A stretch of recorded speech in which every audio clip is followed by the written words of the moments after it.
ए गोलैंदा रानी काय रे तय अते सुंदर काबर है सो तोला देखे देखे के मन करते।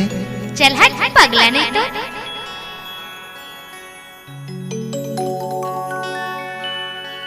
गोल गोल चेहरा वाली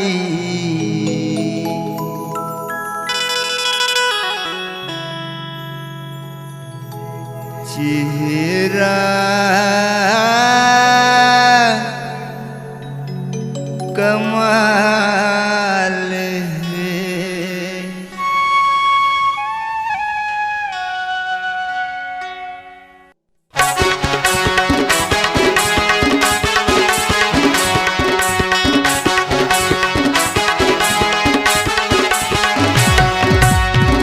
गोल गोल चेहरा वाली चेहरा कमाल है। गोल गोल चेहरा वाली चेहरा कमाल है। गोरी नारी टूरी गोलैंदा गोरी नारी टूरी गोलैंदा फूले फूले गाल है। गोल गोल चेहरा वाली चेहरा कमाल है। गोल गोल चेहरा वाली चेहरा कमाल है।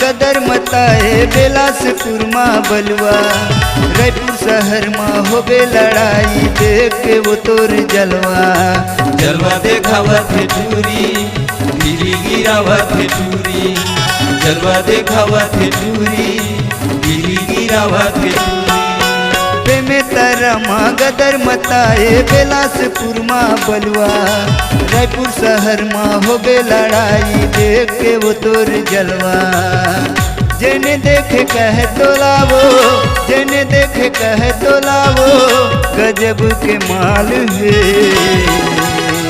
गोल गोल चेहरा वाली चेहरा कमाल है।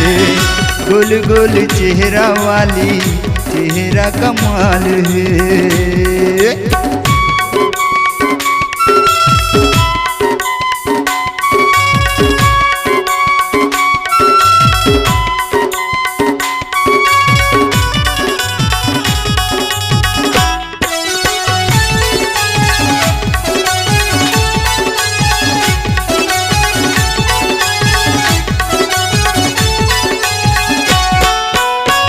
गुलाबी नैना शराबी रूप दनादन है। 16 बरस के तोर जवानी लागे झमाझम है। तोरे रूप दनादन है चारू मुड़ा झमाझम है। तोरे रूप दनादन है चारू मुड़ा झमाझम है। छोटे गुलाबी नैना शराबी रूप दनादन है। 16 बरस के तोर जवानी लागे झमाझम है। पाँचों पल्ला तोरे बराबर पाँचों पल्ला तोरे बराबर लंबा लंबा बाल है।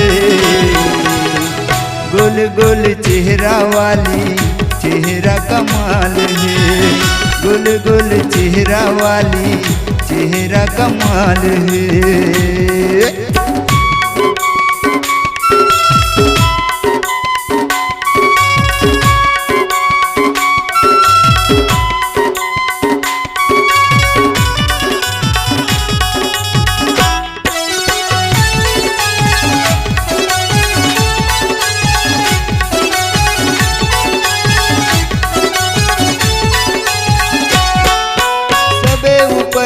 छाए हवे वो तोर जवानी के जादू कटको टूराला आगू घुमाए कटको टूराला पाछू।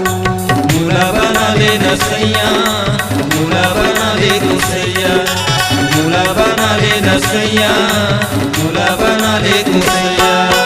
सबे ऊपर माँ छाए हवे वो तोर जवानी के जादू कतको टुराला आगू घुमाए कतको टुराला पाछू महू तोर पाछू परे हाँ महू तोर पाछू परे हाँ तोर का ख्याल है सुन मोर गोलू दीवाना तोर संग प्यार है सुन मोर गोलू दीवाना तोर संग प्यार है सावला सूरतिया तोरे घुंघरालू बाल है गोल गोल चेहरा वाली चेहरा कमाल है गोल गोल चेहरा वाली चेहरा कमाल है सुन मोर गोलू दीवाना तोर संग प्यार है गोल गोल चेहरा वाली चेहरा कमाल है सुन मोर गोलू दीवाना तोर संग प्यार है गोल गोल चेहरा वाली चेहरा कमाल है। अगर कमाना चाहते हैं आप नाम, अपनी आवाज को देना चाहते हैं अंजाम, डिजिटल रिकॉर्डिंग के दुनिया में उभरता हुआ नाम Kanha recording studio Navagarh. Mobile number 9826220587 और दूसरा मोबाइल नंबर है 8103047783। तो भूलिएगा नहीं, फिर से बता दें, आवाज को देना है अगर पहचान और आवाज को देना है अगर अंजाम, तो रिकॉर्डिंग के दुनिया में नया नाम, डिजिटल रिकॉर्डिंग की दुनिया में उभरता हुआ नाम कान्हा रिकॉर्डिंग स्टूडियो नवागढ़।